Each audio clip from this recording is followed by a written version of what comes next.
Yes next इसमें एक दो पॉइंट रह गया था वो कर रिलेशन बिटवीन नेक्स्ट देखते हैं हम लोग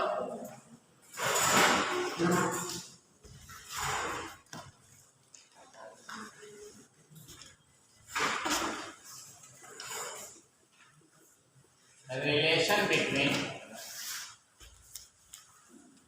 molarity and percentage mass का molarity and percentage mass बोलते हैं ना x% by mass इसके बीच रिलेशन बताना है x is the percentage by mass ठीक है। तो गौर से देखिए बोर्ड पर हमको मोलैरिटी और इसके बीच रिलेशन बताना है।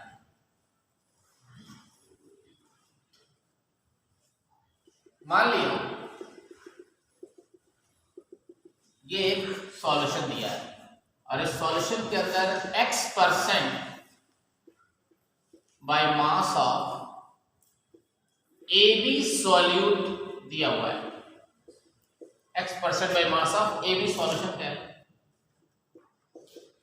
इसका मतलब आप नहीं जानते हो ना बाय मास इसका मतलब क्या होगा x बाई 100 x ग्राम मौजूद है 100 ग्राम यही वाला इसका मतलब।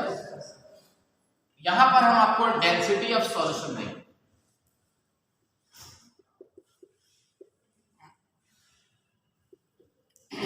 That is how much d ग्राम पर ml ठीक है। आपको मोलैरिटी निकालना है। ये बताइए इस लाइन का अर्थ क्या है जो ये दिया हुआ है इसका मतलब आपको क्या समझ में आया ये बता चुका हूं पहले भी। अगर x% बाय मास लिखा है इसका मतलब हुआ कि सर जी x ग्राम मौजूद है कितना में बोलो ना यही वाला इसका मतलब। तो मुझे यहाँ क्या लिखना चाहिए यहाँ पर लिखना चाहिए सर जी सॉल्यूट जो है सॉल्यूट आपका क्या होगा बेटा यहाँ नहीं सॉल्यूट पूछ रहा हूं AB क्लियर हो गया। तो यहाँ क्या निकाल लोगे मोलर मास ऑफ सॉल्यूट निकाल लोगे मोलर मास ऑफ AB यहाँ से निकल जाएगा आराम से बोलो। दूसरा मास अब बात करते हैं आपसे mass of solute that is AB कितना होगा दैट इज कॉल्ड x ग्राम बोलो ना। और मोल अगर निकालना हो AB का तो कितना निकलेगा बेटा x बटा मोलर मास ऑफ AB। कुछ समझ में आया क्या यहाँ तक कोई दिक्कत है नो सर। अभी डायरेक्ट आपका सवाल बनेगा इसके लिए तो मैं डेरिवेशन समझा रहा हूँ। और मास ऑफ द सॉल्यूशन कितना दिया हुआ है भाई मास ऑफ सॉल्यूशन कितना दिया हुआ है बिल्कुल 100 ग्राम दिया हुआ है। तो मास दिया है डेंसिटी दिया है तो वॉल्यूम निकल जाए। तो हमको क्या चाहिए मोल तो निकाल लिया ना मोलैरिटी निकालने के लिए मोल चाहिए और वॉल्यूम चाहिए बोलो तो हमको वॉल्यूम निकाल लेते हैं। तो मास तो यहाँ पे volume of solution is equal to क्या हो जाएगा तो वॉल्यूम ऑफ सॉल्यूशन जब आप निकालने चलोगे तो ये D बाई यानी ग्राम पर ml बाई 100 ग्राम बोलो ये कट गया। तो सीधे आंसर कितना आया D by 100 ml this is the volume of solution. लेकिन मोलैरिटी निकालने के लिए वॉल्यूम क्या चाहिए वॉल्यूम किस में चाहिए लीटर में या ml में। तो भाई साहब आप बताइए क्या मैं लिख सकता हूँ molarity of solution is equal to mole of तो मोल हमारा ये x आ गया बोलो और divided by molar mass of AB बोलो और नीचे वॉल्यूम किस में दिया हुआ है कितना है तो ये नीचे D नीचे क्या जाएगा 100 गलत लिख दिया mass is equal to volume into density और डेंसिटी बाय मास ठीक है सही। तो ये कितना आ गया तुम्हारा यहाँ पे वॉल्यूम यहाँ रखोगे तो 100 बाय डेंसिटी हो जाएगा सर मास बाय डेंसिटी हां समझ गया वही तो कह रहा हूं गलत लिख दिया। ये हो जाएगा हमारा कितना 100 D हो जाएगा। तो अब आपका D ऊपर चला जाएगा 100 यहाँ रह गया बोलो लेकिन ये तो ml में था ना तो इसको 1000 से डिवाइड करेंगे तो फिर अब ये लीटर में आ गया, समझ में आया? फिर से सुन लो एक बार जरा दोबारा, कंफ्यूज मत होना। यहाँ मैं लिख रहा हूँ दोबारा ऐसे, फॉर्मूला है मोलैरिटी का, number of moles of solute AB, volume of solution in, अगर ml में है तो ऊपर क्या चीज आएगा? तो बेटा ये कितना है, मोल कितना दिया है हमारा, x by molar mass of AB, बोलो वॉल्यूम कितना आ गया, तो नीचे 100, डेंसिटी ऊपर चला गया, पहले से 1000 मौजूद था, बोलो इससे कट गया, तो सीधे मोलैरिटी का ये वाला फॉर्मूला बार बार इसमें न्यूमेरिकल बहुत पूछता है और डायरेक्ट याद रखेगा। तो मोलैरिटी इज इक्वल टू, याद रखेगा 10 dx by molar mass of solute, am I right? यहाँ से आपके सारे सवाल बन जाएंगे, यहाँ से आपके सारे सवाल बन जाएंगे। कौन सा समझ में आया? छाप लीजिए, नोट कर।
कट किया जाए, हो गया बेटा? नहीं हुआ, अच्छा। इस फार्मूले में डायरेक्ट सवाल, यहाँ परसेंटेज मास रख देना है, x% जो लिखा रहेगा वो x की वैल्यू रख देनी। क्वेश्चन लिखो तो जल्दी जल्दी उतारो, कितना, अरे लास्ट में खाली वो 10 dx उतार लो, खेल खत्म। कंपटीशन में ये तो पूरा समझा ही दिया मैंने कैसे।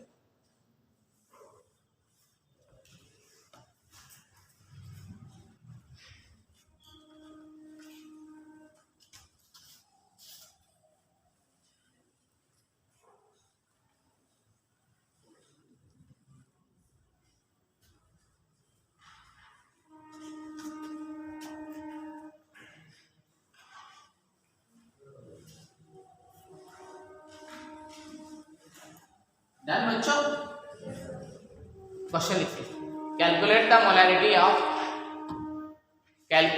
Molarity of 20% by mass of 20% by mass of 20% by mass of NaOH solution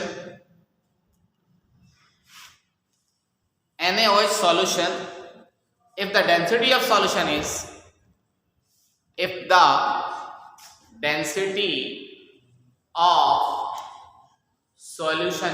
क्या बोला मैंने, if the density of solution is, क्या बोला मैंने, if the density of solution is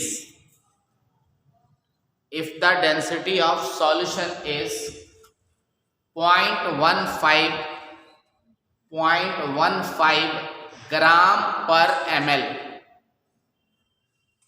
एक सेकेंड के अंदर फॉर्मूला पर आपको जवाब दो। मोलैरिटी बराबर NDX, डेंसिटी 0.15 और मास 20.75, ये 40, 20 को 2 से काट दो, 2 को 5 से काट दो, बोलो 0.75 NaOH आ गया। क्या ये बात समझ में आ गई सबको? This is the answer. कितना जल्दी बन गया बोलो। ऐसे ऐसे बहुत सारे सवाल मिलेंगे तुमको परसेंटेज बाय मास पे, ठीक है ना, डायरेक्ट निकाल लेना। अब लिखो मोलैरिटी ऑफ डाइल्यूट सॉल्यूशन, ये ready, calculation of molarity of dilute solution. Molarity of dilute solution क्या होता है? कैलकुलेशन ऑफ मोलैरिटी ऑफ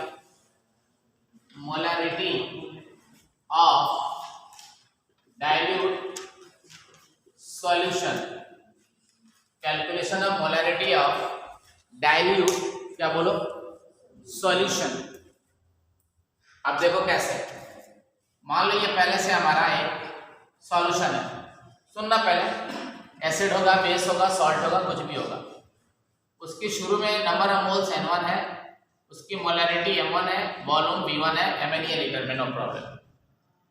हमने क्या किया, इसके अंदर वाटर ऐड कर दिया। क्या ऐड किया बच्चों? वाटर ऐड कर दिया। तो जब वाटर ऐड किए तो इसका नंबर ऑफ मोल्स क्या आ गया?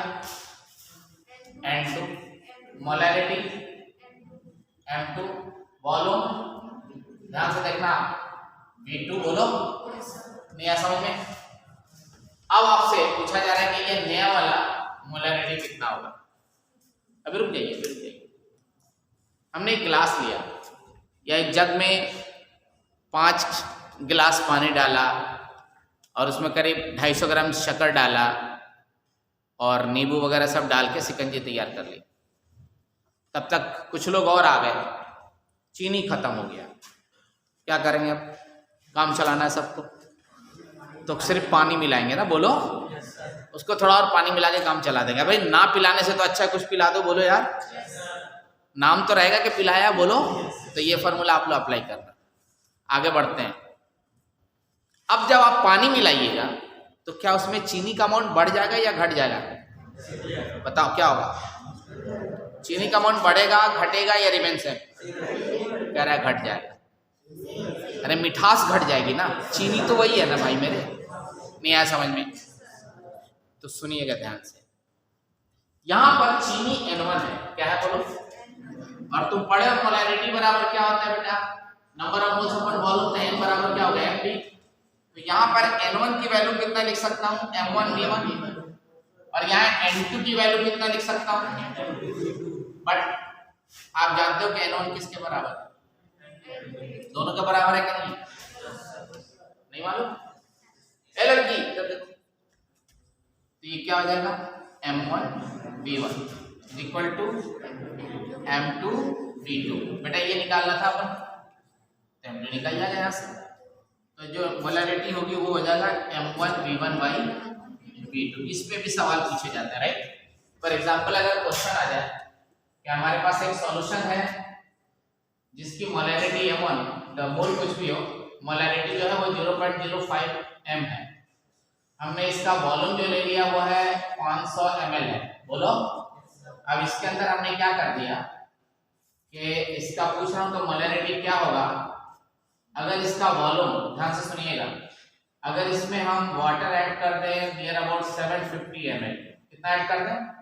ये हमने वाटर ऐड कर दिया, समझ आ रही बात? तो V2 कितना हो जाएगा भाई साहब? V1 प्लस वाटर, बोलो ना, V1 कितना है?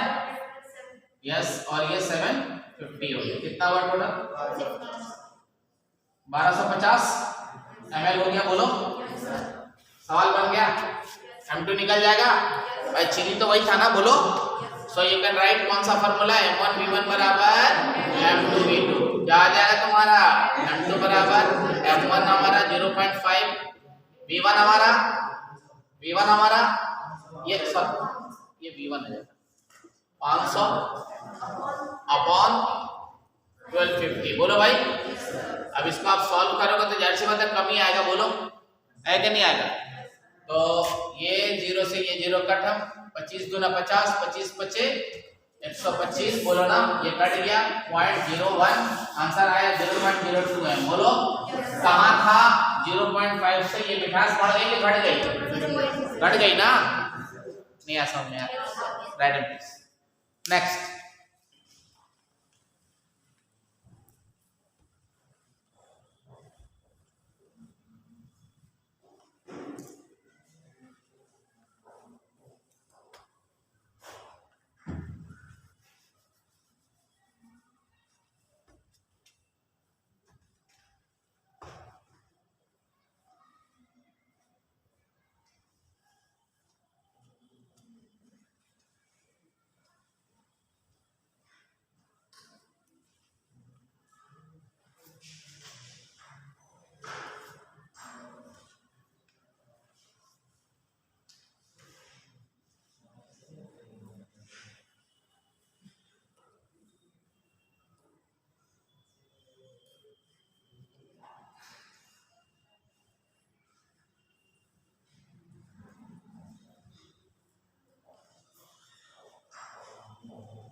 यस, पढ़ा जा।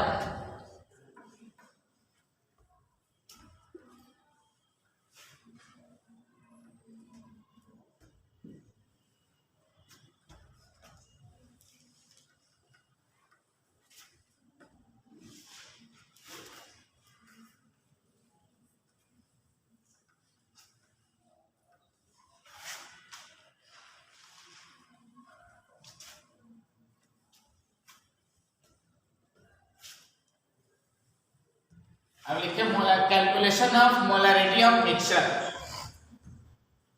Calculation of molarity of mixture.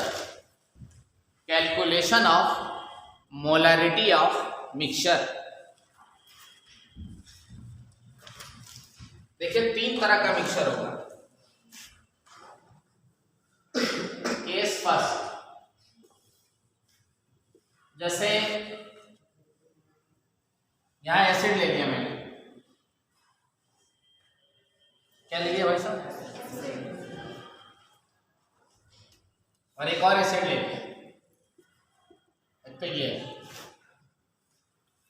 और इसका कंसंट्रेशन दिया हुआ है 0.05 NaOH, ये HCl ले लिया, और वॉल्यूम ले लिया इसका V1 ले लो, मान लो 200 ml। अब यहां ले लिया दूसरा 0.02 m ले लिया, और वॉल्यूम ले लिया 300 ml, और दोनों एसिड है, यानी एक जगह से शरबत बनाया, दूसरी जगह से शरबत बनाया, और दोनों को मिला दिया अलग अलग चीनी डाल के। बोलो यार, तो अब जब मिलाओगे तो वॉल्यूम कितना हो जाएगा, वॉल्यूम ऑफ मिक्सचर कितना हो जाएगा बताओ सर जी, 500 ml हो जाएगा। बोलो, नहीं आया समझ में? लेकिन ये कहोगे कि सर मिठास 0.2 और 0.5 मिलकर के साथ हो जाएगा 0.07, तो गलत है। Molarity can not be added. समझ में आ गया? मोलैरिटी को हम डायरेक्टली ऐड नहीं कर सकते, वो इंटेंसिव प्रॉपर्टी होती है। तो यहाँ पर m डैश निकालेंगे, नहीं आ समझ? तो जब m डैश निकालना शुरू करोगे तो क्या होने वाला है, m डैश निकालना शुरू करोगे तो क्या होगा, ये हो जाएगा। देखो बहुत अच्छे से देखना, volume of mixture, molarity of mixture बराबर, यहाँ पे दोनों का ऐड कर दिया जाएगा m1 v1 plus m2 v2, और वहां से ये निकल जाएगा।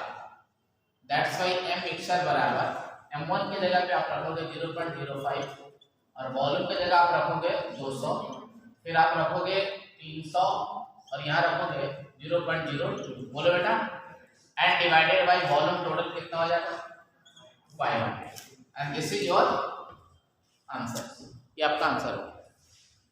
तो कितना हो जाएगा बताइए, ये 2 0 से 2 0 कैंसिल, 5 दूना 10, 10 हो गया। बोलो, 2 0 से 2 0 कैंसिल, ये कितना हो जाएगा 6, डिवाइडेड बाय 500। खुद से देखो 16 बाई कितना हो गया 500। बोलो, नहीं आया समझ में? अब इसको सॉल्व करो, कितना आएगा, पॉइंट में आएगा आंसर। 5 3 15, अब 5 दूनी 10, यानी कि ये आ जाएगा 0. इसके आसपास आएगा। बोलो, ये आएगा ना 32 m आ जाएगा। तो लिख लो इसको, तो इसकी ये मिठास हो गई।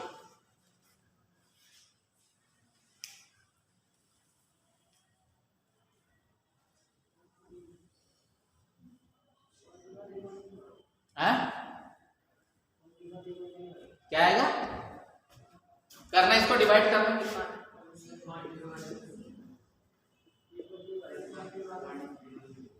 है ना? हाँ 1 पॉइंट था, ठीक, डन, खत्म, क्लियर हो गया। ये था आपका क्या चीज, एसिड को एसिड में मिलाया, ऐसे ही बेस को बेस में मिलाएंगे। लेकिन जब एसिड और बेस मिलाएंगे तब क्या होगा देखते हैं, न्यूट्रलाइजेशन होगा वहां पे। तो यहाँ तो ऐड कर दिया आपने, वहां ऐड नहीं करेंगे, वहां माइनस करना होगा। क्या करना होगा बोलो, वो डिपेंड करेगा सिचुएशन पे। क्लियर है? बोलो ना, मिटा दो ना।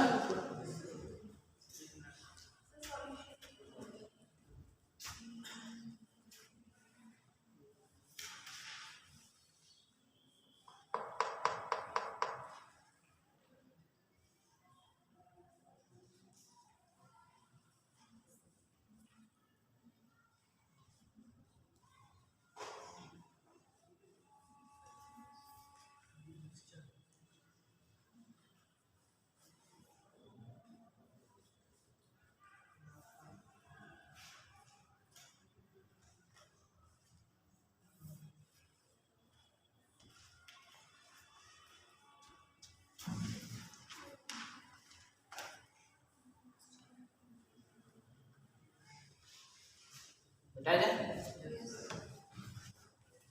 अब हम एसिड को बेस में मिलाएंगे, एसिड को बेस में।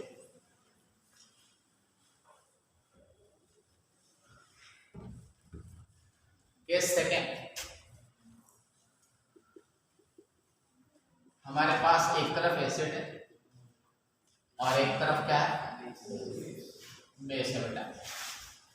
ये M1 और V1 मान लिया, या MA और VA, और ये MB और VB मान लिया, दोनों को मिला दिया। अब ये बन गया mixture.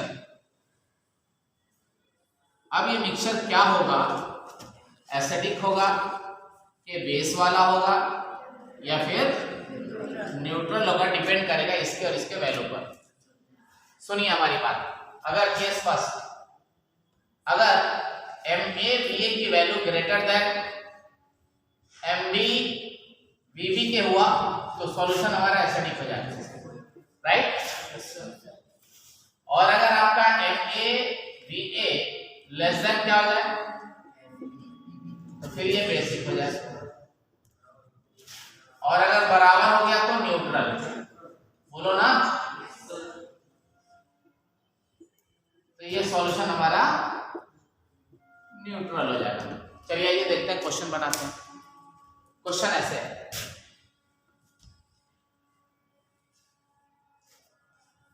One by 10 NaOH and 500 ml को मिक्स कर दिया। 1/10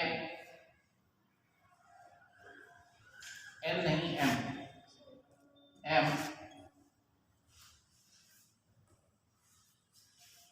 H2 HCl ऑफ 300 ml के साथ। तो पूछ रहे हैं what is the molarity of mixture, molarity of क्या, एंड इट्स नेचर, और उसका नेचर क्या होगा, एंड इट्स नेचर भी बताना है। तो पहले एक काम कर लीजिए ना, इसको इससे मल्टीप्लाई कीजिए और इसको इससे मल्टीप्लाई करके वैल्यू निकालिए। बोलिए, तो ये जो आपका NaOH है उसका पहले M निकालिए। M कितना दिया हुआ है, 0.1, और B कितना दिया हुआ है, 500, और HCl निकालिए 0.1, और ये कितना है, 300।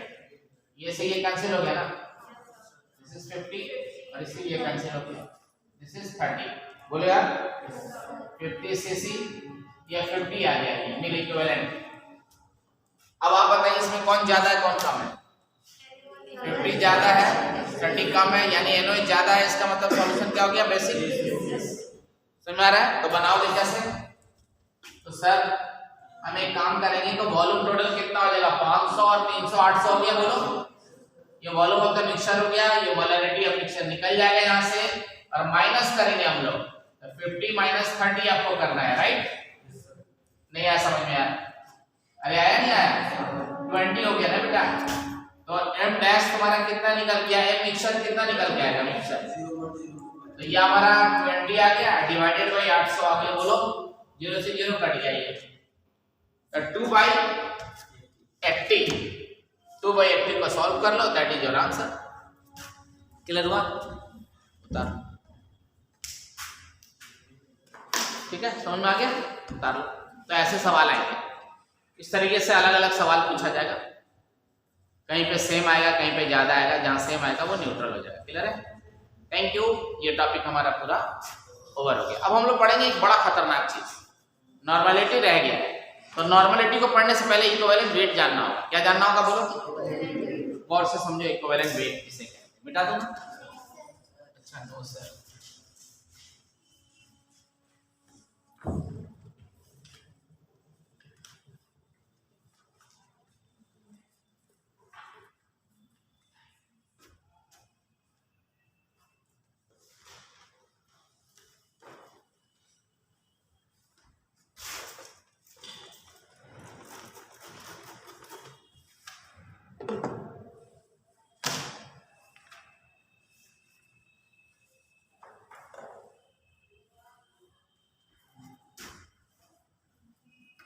हो गया क्या?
हो गया? हैं?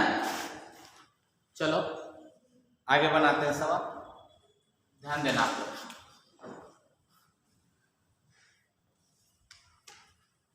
इक्विवेलेंट वेट क्या होता है? इक्विवेलेंट वेट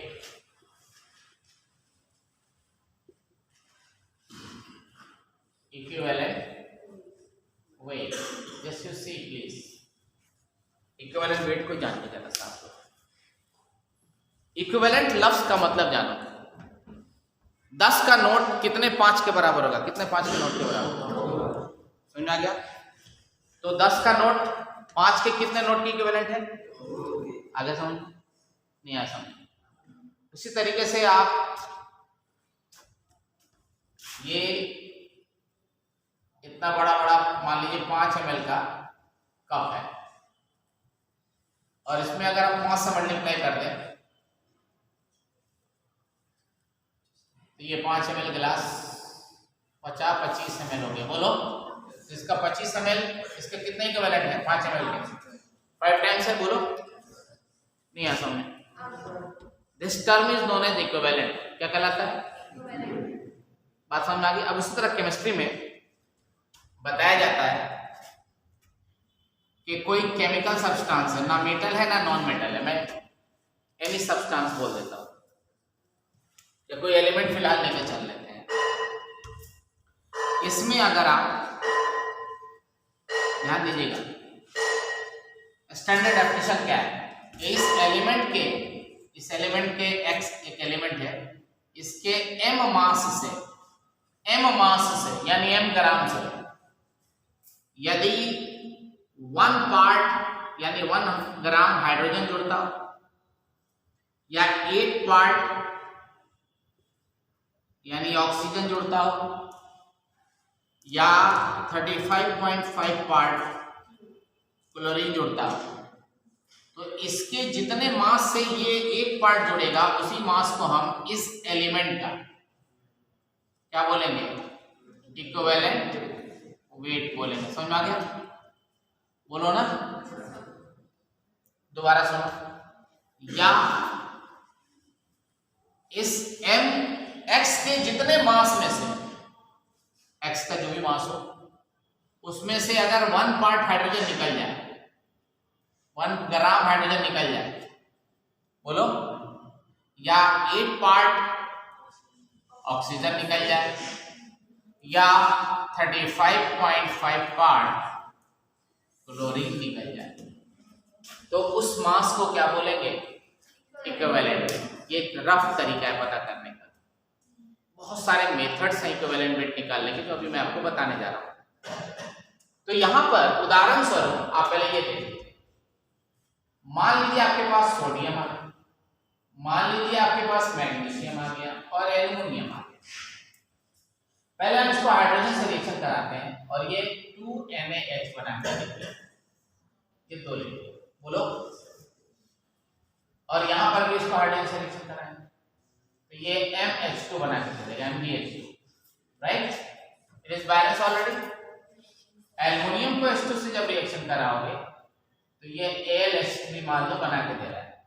क्लियर है? नहीं क्लियर है? तो यहां पे हम लिख देंगे 3/2। बोलो, बैलेंस है नहीं बैलेंस है? बताओ, अरे बोलो।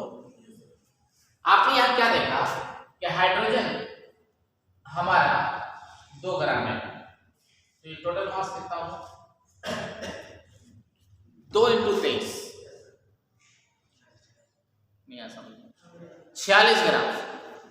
बोलो ना, हमसे पूछा कि इक्विवेलेंट वेट ऑफ सोडियम कितना होगा, तो यार 1 ग्राम में जो जुड़ेगा वही होगा ना। बोलो तो 1 ग्राम में 2 पे अगर 2 × 23 है तो 1 ग्राम पे 1 × and this is called equivalent weight of sodium। समझ में आता?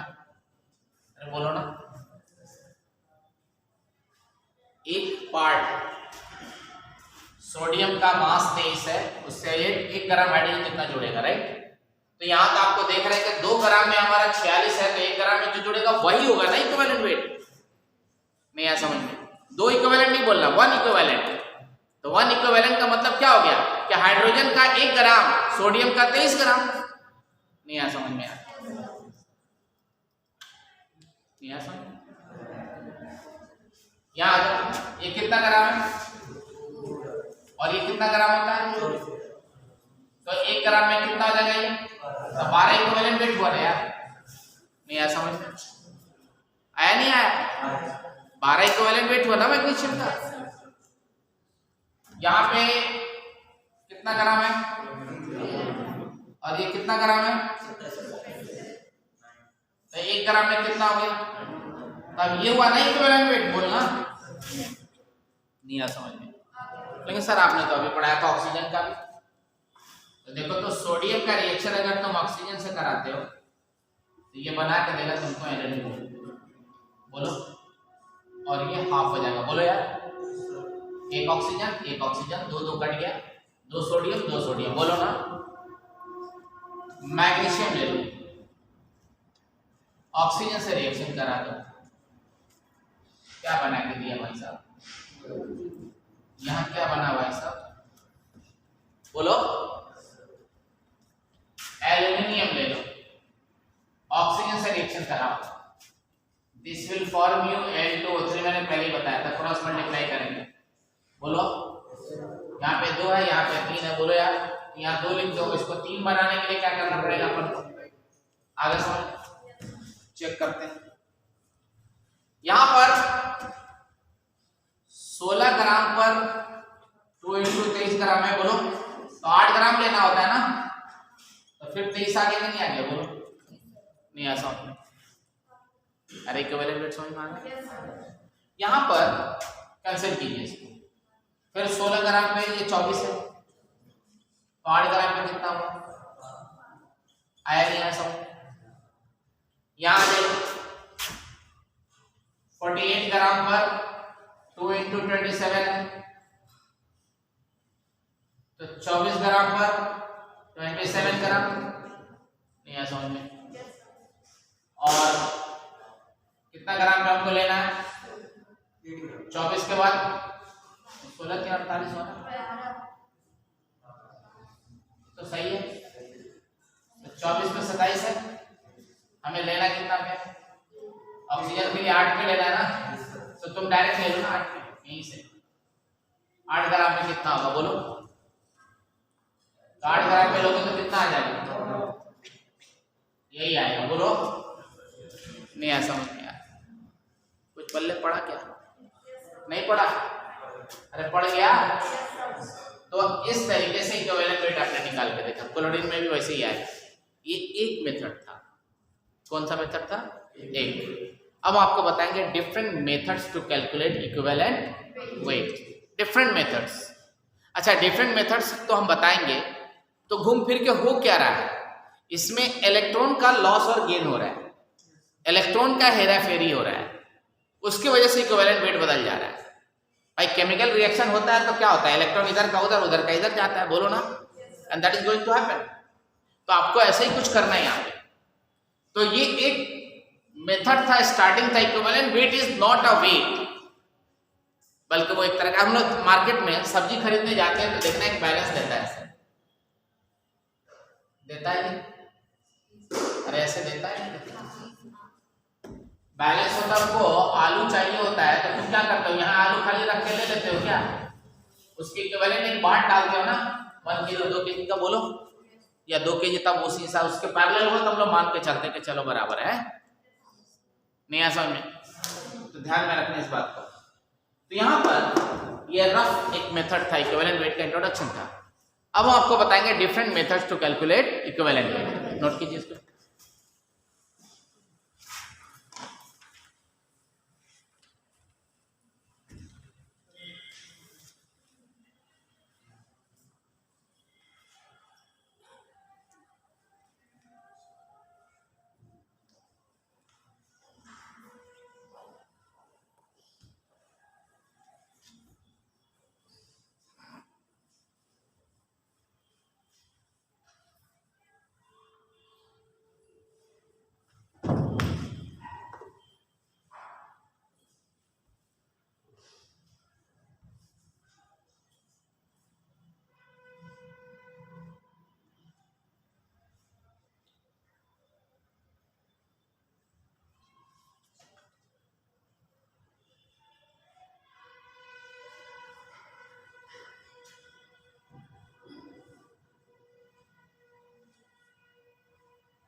हो गया?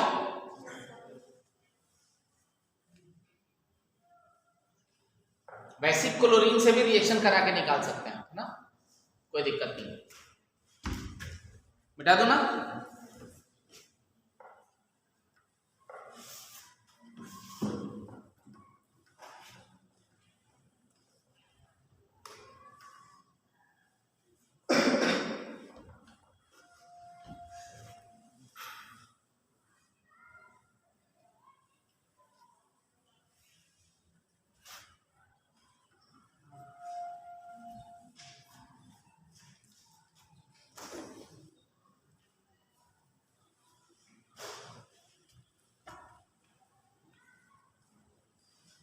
देखिए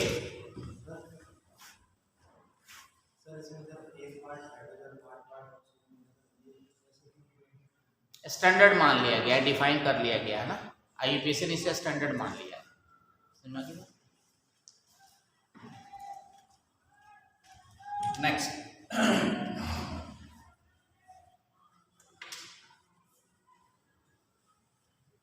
तुम्हारा नाम क्या है? नवीन? रवि? रवि एन एन नवीन? ऐसा क्यों? नवीन ही क्यों रखा गया? मान लिया गया ना, पेरेंट्स ने रख दिया मान। अब दूसरा क्या लड़ाई करेंगे पेरेंट्स? नहीं नहीं वो सही है, मैं भी आपके सवाल का जवाब ही दे रहा हूँ। ऐसा कोई लॉजिक होता तो बता देता मैं, ठीक है ना। उसे मान लिया गया, ठीक है, जैसे नवीन को भी मान लिया गया। डिफरेंट मेथड्स लिखा जाए, different methods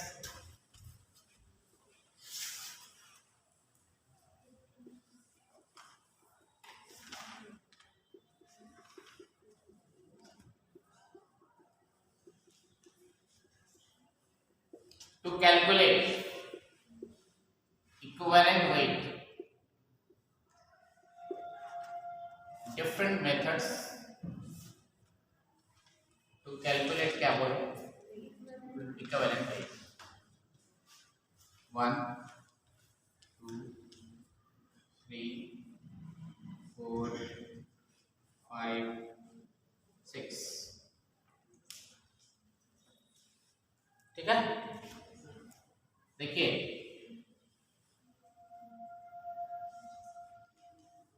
equivalent weight of element कैसे निकालते हैं। इक्विवेलेंट वेट ऑफ सॉल्ट, बाद में पहले कंपाउंड ले लो, कंपाउंड कैसे निकालते हैं। इक्विवेलेंट वेट ऑफ सॉल्ट कैसे निकालेंगे, सॉल्ट में ही कंपाउंड में ही सॉल्ट आ जाए, आयन ले लो। इक्विवेलेंट वेट ऑफ एसिड कैसे निकालेंगे, इक्विवेलेंट वेट ऑफ बेस कैसे निकालेंगे, equivalent weight of oxidising agent और रिड्यूसिंग एजेंट कैसे निकालेंगे। These are the one method, ठीक है समझ में आ गया। These are the one method. अभी एक और है, वो अलग ग्रुप है पूरा, वो रिएक्शन के फॉर्म में होगा। किसके फॉर्म में होगा, ये बिना रिएक्शन का है, वो रिएक्शन वाला होगा, ठीक है समझ में आ रहा है। बोलो यार, हाँ वो हम आपको बताएंगे। तो यहां पर सबसे पहली बात कर ले आपसे, first equivalent weight of element. Equivalent weight of, बताओ एलिमेंट, केमिस्ट्री में एलिमेंट दो तरह के हैं, मेटल और एक नॉर्मली मेटल और नॉन मेटल है। तो यहां एक काम करना, वैलेंसी के बारे में थोड़ी जानकारी ले। मेटल का जो वैलेंसी होती है वो वैलेंस इलेक्ट्रॉन के बराबर होती है, बट नॉन मेटल के केस में, नॉन मेटल के केस में वैलेंसी किसके बराबर होती है, बोलो वैलेंस 8 माइनस वैलेंस इलेक्ट्रॉन। और नॉन मेटल का वैलेंस इलेक्ट्रॉन जो है वो 4 से लेकर के 8 तक होता है, ठीक है समझ में आ गया। और इसकी वैलेंसी नॉर्मली 1 से लेकर 3 तक। बोलो यार, जैसे कार्बन, सिलिकॉन, नहीं कार्बन, नाइट्रोजन, ऑक्सीजन, क्लोरीन, ये ले लो बस। अब यहां देखना इनका, और लास्ट में चलो नियोन ले लेते हैं।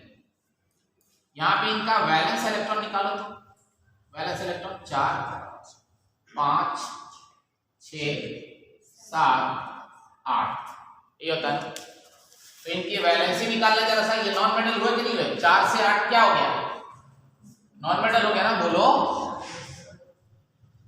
तो इनकी वैलेंसी कितनी हो जाएगी भाई साहब,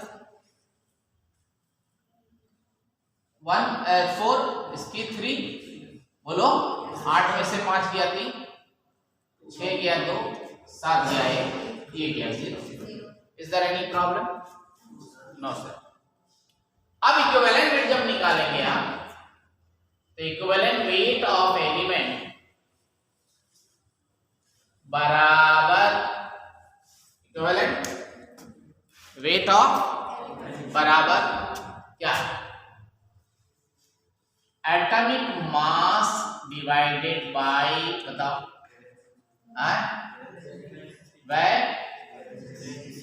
वैलेंसी, ये याद रखना,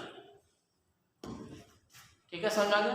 उदाहरण के लिए मुझे कार्बन का इक्विवेलेंट वेट निकालना है, ऑक्सीजन का निकालना है, क्लोरीन का भी निकाल लेते हैं, सल्फर का निकालना है, एल्युमिनियम का निकालना है, मैग्नीशियम का निकालना है, कैल्शियम का निकालना है, बोलो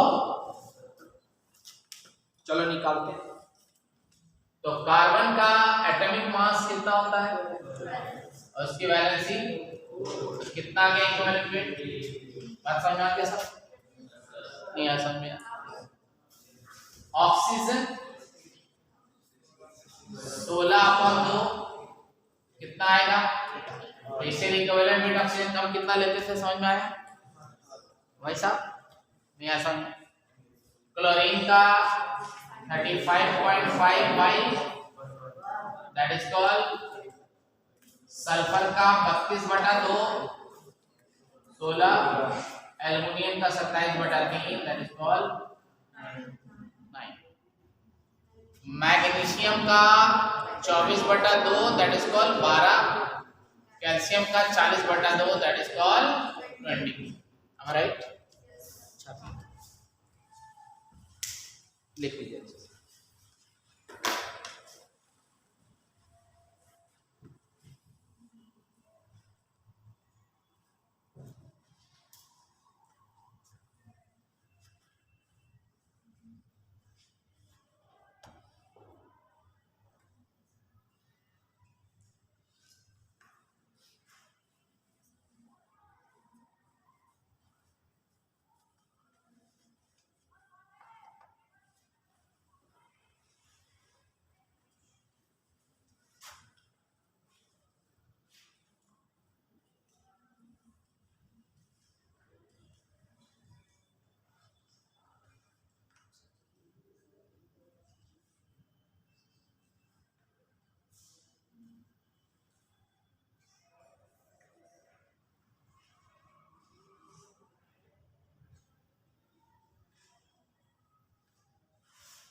डन छात्रों, डन डन,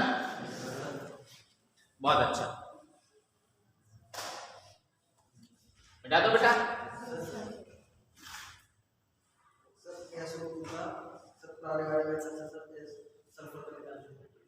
किस मेथड से? अभी बाद में, अभी रुक जाओ, यार ऐसा पहले एक काम कर लो उसके बाद बताता हूँ, ठीक है? बहुत आसान है निकालना। वैसे SO2 में अगर तुम जानना चाहते हो कि इक्विवेलेंट वेट क्या होगा, तो टोटल का मोलर मास कितना हो गया बता? 32 और 32 64 हो गया। 64 को सीधे कितना, सीधे इसमें यहाँ पे कितना दिया हुआ है, यहाँ पे ऑक्सीजन टोटल मास ऑक्सीजन कितना ग्राम है? 32 ग्राम है। तो 32 पे 64 है ना, तो 8 पे कितना हो जाएगा? 64 × 8/32। समझ में आया? 8 चौका 32, 4 से घटा दिया 16 आंसर है। आया समझ में? अरे आया? वो अभी आगे आगे मत पूछो, बाद में जब कंपाउंड आएगा बात कर लेना, ठीक है ना? हाँ,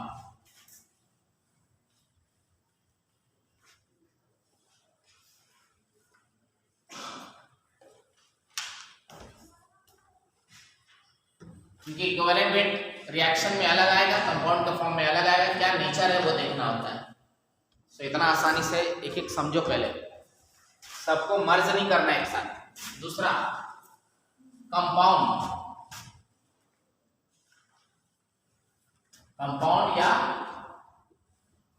सॉल्ट, याद आ रहा होगा आप लोगों को, सॉल्ट के अंदर कैटायन और एनायन आएगा। बोलो, कंपाउंड के अंदर जरूरी नहीं है कि नॉन मेटल का अगर हो जाएगा, जैसे इन्होंने अभी पूछा CO2 ले लो, CH4 ले लो, बोलो ना। इस तरह का अगर मतलब दो डिफरेंट एलिमेंट्स के कंपाउंड्स है तो आराम से निकाला जा सकता है। जैसे SO2 है, SO3 है, बोलो। तो कुछ नहीं करना है, तुमको एक रेफरेंस पॉइंट खाली इसमें से पता कर लेना है। इसका टोटल मोलर मास कितना हो गया? 44, और यहाँ पे 8 में निकाल देना है। तो आपने देखा कि सर जी 32 में 44 है, तो 8 में कितना होगा? अरे बोलो ना। 32 ग्राम ऑक्सीजन है इसके अंदर, तो टोटल का मास कितना है? 44। नहीं समझ, कंपाउंड का निकाल रहा है, इक्विवेलेंट वेट टोटल निकाल रहा हूं मैं। तो फिर आप 32 पे निकाल लेंगे तो 8 पे कितना निकल जाएगा? उसी तरह हाइड्रोजन है, 4 ग्राम हाइड्रोजन पे 16 ग्राम ये है, बोलो। तो 1 पर 4 पर कितना हो जाएगा? यानी 1 पर कितना होगा? बोलो ना। तो 4 ही आएगा। यहाँ पे वैसे ही निकाल लेंगे, यहाँ पर भी वैसे ही निकाल लेंगे। समझ में आ गई बात? नहीं आया समझ में?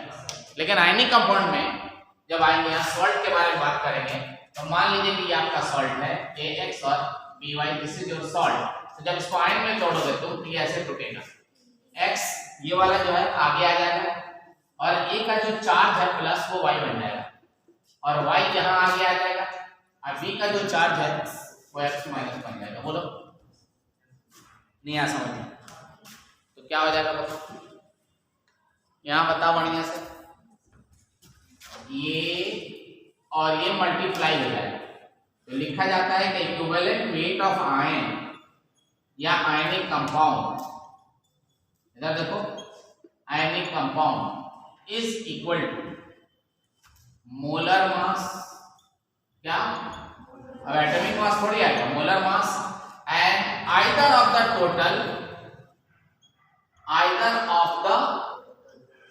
टोटल पॉजिटिव चार्ज या नेगेटिव चार्ज। ये आपका फॉर्मूला हो गया, ठीक है, समझ गया। फॉर एग्जांपल मैंने बोला कि जरा सा बताइए इक्विवेलेंट वेट ऑफ Na2CO3 का इक्विवेलेंट वेट कैसे निकलेगा।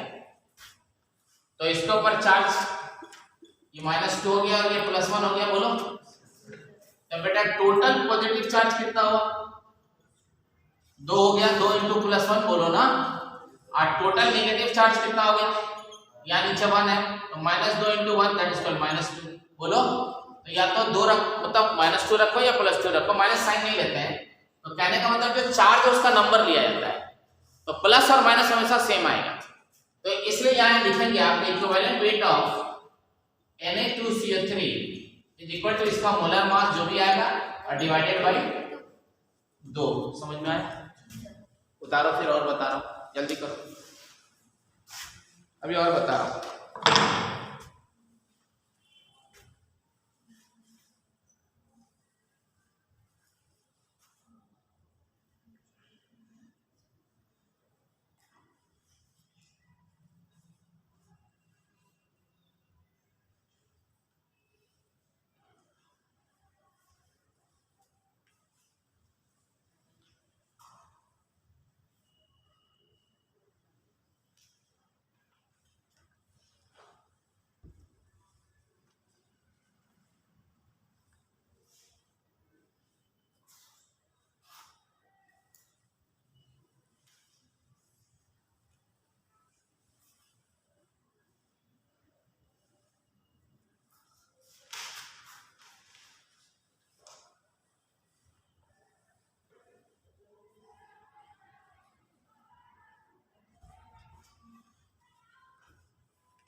Done.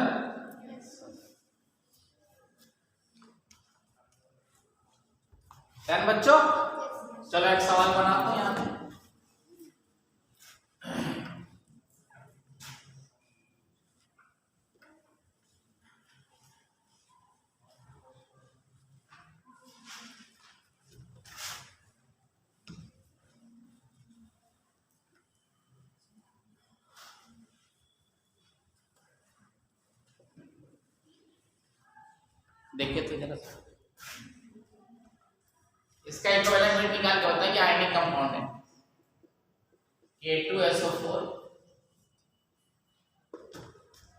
Al2SO4 whole thrice dot 24 क्या बताऊं H2O what is this exactly potassium थोड़ी पूछ रहा हूं मैं अब इसका आंसर बताओ इक्विवेलेंट वेट कितना हो जल्दी बोलो पर मान लिया m है इसका मोलर मास कितना मान लो इक्विवेलेंट वेट बताओ जल्दी से फटाफट करो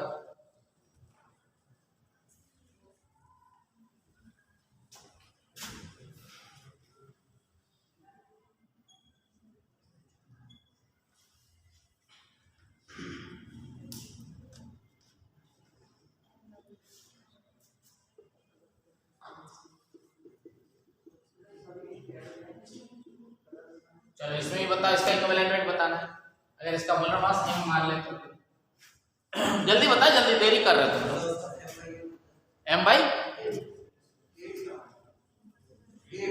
8 4 कोई कह रहा है m/6 और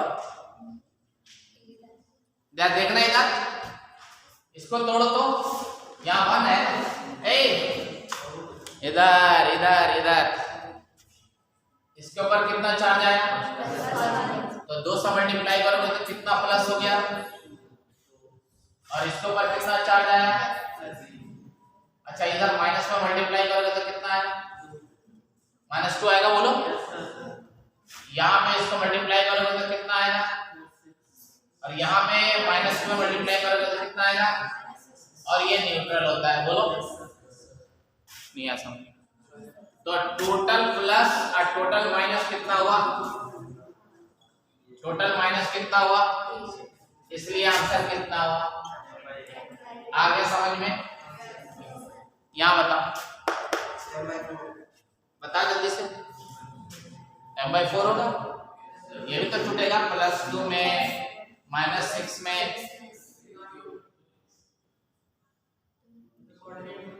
भाई साहब ऐसा है ये कोऑर्डिनेशन कंपाउंड की वजह से जो इसके अंदर वाला हिस्सा होगा वो नहीं टूटता है तो ये 4 है तो इधर 4 - 1 प्लस समझ गया आगे 4 × 1 -4 × 1 सो यहाँ भी 4 यहाँ भी 4 तो m/4 यही है भी 4 समझ में आया अरे नहीं आया समझ डन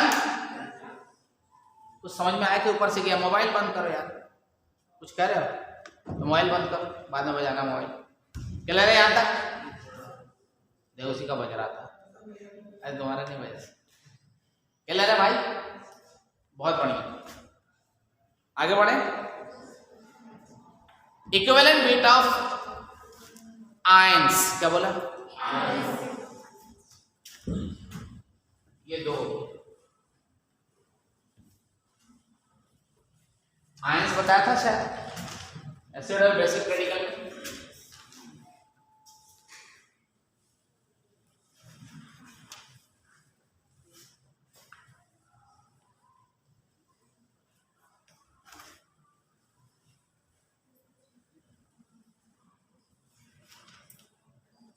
इक्विवेलेंट वेट समझ में आ रहा है आप लोगों को देखिए इक्विवेलेंट वेट ऑफ आयंस कैसा इक्विवेलेंट वेट ऑफ क्या बच्चों आयंस तो equivalent weight of ions is equal to molar mass of that ions बोलो divided by fair either positive और नेगेटिव चार्ज ओवर एक समझ आ गया बोलो ना उसके ऊपर जो जितना प्लस चार्ज होगा वो समझ आ गई बात या जितना माइनस होगा वो ले लेंगे उदाहरण स्वरूप के लिए ध्यान दें ये आपका ई है यहां पर OH माइनस आया 16 1 17 हो गया divided by 1 that is equivalent weight क्योंकि एक ही माइनस है बोलो ना इक्विवेलेंट वेट आया, ये ऑक्साइड बन गया 16/2 दैट इज 8। इक्विवेलेंट वेट आया, कार्बोनेट आया 60 आया, 2 से डिवाइड किया 30 बन गया। इक्विवेलेंट वेट आया, Cl माइनस है 35.5 divided by 1 that is called 35.5 कौन आया। इक्विवेलेंट वेट आया, सल्फाइड है 32/2 that is called 16। Equivalent weight आया, N3 माइनस एजाइड है 42/1 that is called 42। Equivalent weight है, सल्फेट है 96/2 दैट इज कॉल्ड 48। नहीं आया समझ में यार। इस तरीके से आप क्या निकाल लोगे, आयंस का इक्विवेलेंट वेट क्या निकाल लोगे बोलो। फॉस्फेट है equivalent weight of PO4 3 minus या equivalent weight of NH4 plus, ammonium plus वाला भी आ गया, तो यहाँ पे PO4 3 minus what is happen, PO4 का ही हमारा देखो 64 और 31 95/3, यहाँ पर 18 14/4 18/1 दैट इज कॉल्ड 18। यहाँ पर equivalent weight of Al plus 3 27/3, equivalent weight of Fe plus 2 56/2, equivalent weight of Ce plus 2 63.5/2 and is the answer. समझ में आया, नहीं आया समझ में यार, छापो जल्दी।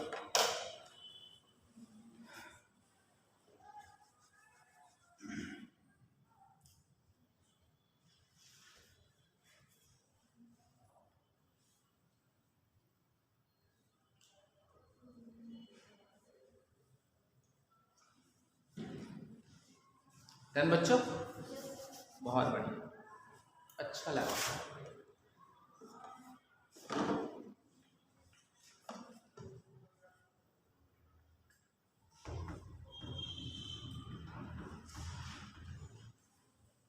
नॉर्मेलिटी ओवर हो जाएगा, मिली इक्विवेलेंट पढ़ा के तब स्टोइकियोमेट्री पढ़ा के चैप्टर खत्म है ना, इसमें सारा एरिया कवर हो जाएगा, ठीक है ना। फिर रिडॉक्स चला स्टार्ट कर दूंगा, इसके बाद और रिडॉक्स के बाद पढ़ाऊंगा structure of atom, chemical bonding, periodic table etc। मिटाएगा तब ऑर्गेनिक मिटा दो ना। अब क्या बचा ऐसा, अब क्या बचा एसिड, इक्विवेलेंट वेट ऑफ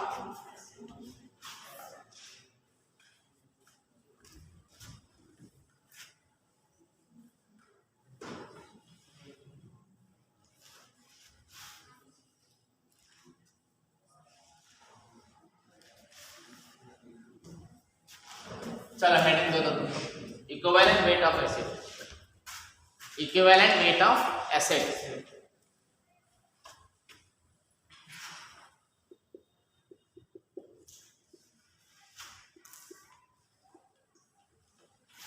ये होता है molar mass of that acid and divided by basicity, basicity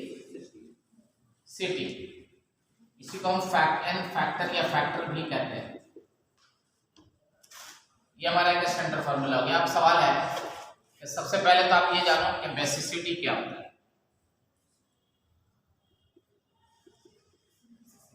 आप ये मत सोचना कि एसिड है तो एसिडिटी होगा,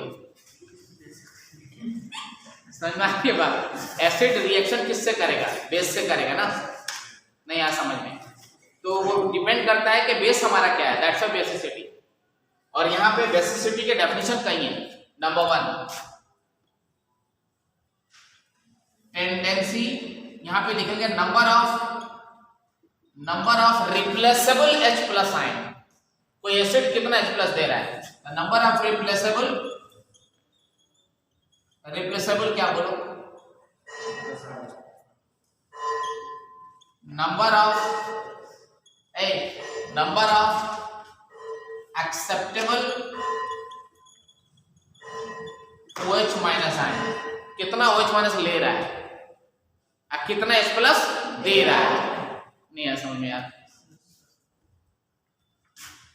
पर मोल एसिड, पर मोल एसिड से कैलकुलेट करना होता है। 1 मोल एसिड कितना H+ दे रहा है या कितना ले रहा है। लेकिन हमको एसिड ही नहीं मालूम, इतने बड़े पढ़ने आए, एसिड ही क्या डेफिनेशन नहीं मालूम है। तो भाई पहले हम एसिड क्लियर करते हैं। एसिड क्या होता है? नहीं एसिड जानोगे काम नहीं बनेगा। एसिड का पहला डेफिनेशन आर्हेनियस के अकॉर्डिंग कि जो H+ आयन इन वाटर में रिलीज हो रहा उसी को हम क्या बोलेंगे? एसिड। बोलो ना। और लेविस एसिड के अकॉर्डिंग जो लोन पेयर इलेक्ट्रॉन एक्सेप्ट करे उसे हम क्या बोलेंगे? उसे भी हम एसिड बोलेंगे। बोलो ना। और तीसरा ब्रॉन्स्टेड एसिड एंड बेस है ना। फिर यहां पे भी जो H+ नहीं, उस H+ को इन्होंने एक नाम दे दिया, that is called proton donor. क्या कहा बोलो? सर H+ को आपने प्रोटॉन डोनर क्यों कह दिया? क्योंकि हाइड्रोजन के अंदर प्रोटियम वाले आइसोटोप्स में एक ही प्रोटॉन होता है और एक ही इलेक्ट्रॉन होता है, 0। तो जब इसमें से एक इलेक्ट्रॉन निकल जाएगा तो बचेगा क्या इसके पास? सिर्फ और सिर्फ एक proton, that's why it is called proton. समझ आ गया? नहीं आया समझ में? ये एक बात हुई। अब बेसिसिटी को और आगे ले चलता हूं। मिटा दूं क्या? चाहिए।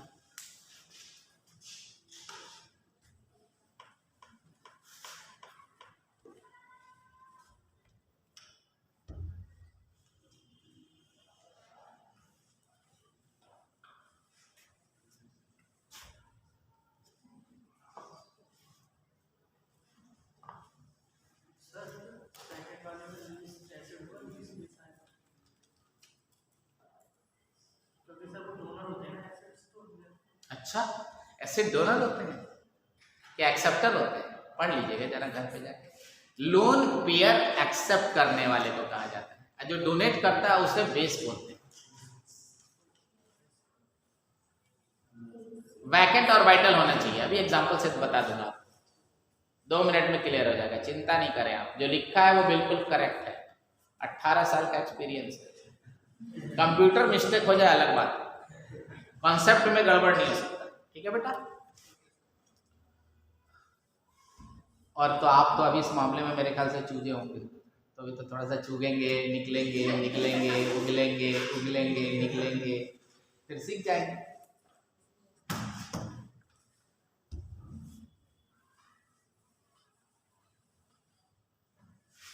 एक बार एक पढ़ा रहा था मैं, तो मैंने बोला कि सोडियम एटम के आटोमो सेल से इलेक्ट्रॉन निकल के चला जाएगा। एक लड़का खड़ा हुआ, सर कहाँ चला जाएगा? मैंने कहा इन्फिनिटी में। उसने कहा सर इन्फिनिटी कैसे बताएंगे आप? ये भी बड़ा खतरनाक सवाल है। इधर आओ, आ गए मेरे पास, यहाँ खड़ा हो जाओ साथ में। थोड़ा और पीछे जाओ, थोड़ा और पीछे चला गया, थोड़ा और पीछे जाओ और पीछे चला गया। तब मैंने क्या किया? मैंने कहा कि ये हवाई जहाज बना रहा हूँ, देखो। बोला दिख रहा है? बोला हाँ सर दिख रहा है, लेकिन ये अब जा रहा है दूर। दिख रहा है? बोला सर दिख रहा है। ये दिख रहा है? बोला सर दिख रहा है। ये दिख रहा है? बोला दिख रहा है। ये सर अब नहीं दिख रहा है, तो बात सुन जाओ। जहां से दिखना बंद हो गया वहां से इंफिनिटी शुरू हो गया। बोला सर समझ गए। तो आप भी जानिए इंफिनिटी किसको कहा जाता है। अपने यहाँ आग जला दी, यहाँ आग जला दी, और आग का असर उस 8वें बेंच के बाद खत्म। तो वहां से जहां पे आग का असर खत्म हो गया, वहीं से इंफिनिटी स्टार्ट हो गया। नहीं आया समझ में? इलेक्ट्रिक फील्ड में बीच में प्लस चार्ज आपने रख दिया। अब प्लस चार्ज जब यहां रख दिया आपने, प्लस चार्ज क्यों पॉजिटिव चार्ज रख दिया, यहाँ पर देखिए माइनस चार्ज लाओगे चाहे प्लस लाओगे, प्लस लाओगे तो रिपल्सन शुरू होगा, बोलो। लेकिन रिपल्सन यहाँ आने पर से शुरू होगा, इसके अंदर से इधर रिपल्सन फील हो रहा है, इधर अट्रैक्शन माइनस के चलते इधर अट्रैक्शन फील हो रहा है। जब यहाँ आ जाओगे तो ना तो रिपल्सन होगा ना अट्रैक्शन होगा। तो वहां से जहां पे इफेक्ट फील्ड का जीरो हो गया वहीं से इंफिनिटी शुरू हो गया। नहीं आया समझ में? अरे कुछ समझ में आया क्या? इसलिए बोला गया the amount of bringing unit positive charge from infinity to any point inside the electric field, that is called electric potential. समझ में आया? अरे बोलो ना। 6 साल टॉप क्लास का पूरा फिजिक्स पढ़ाया,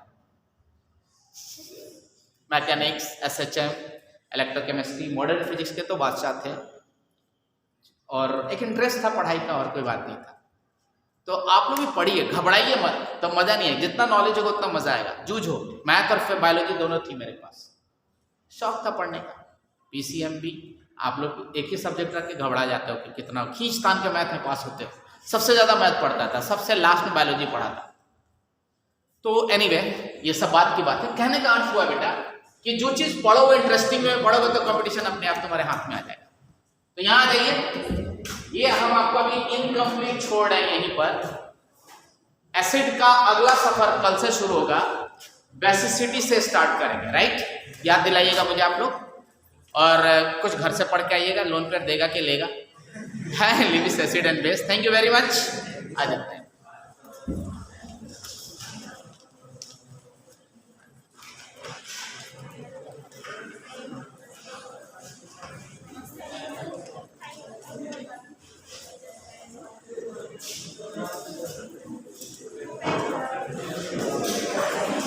भारत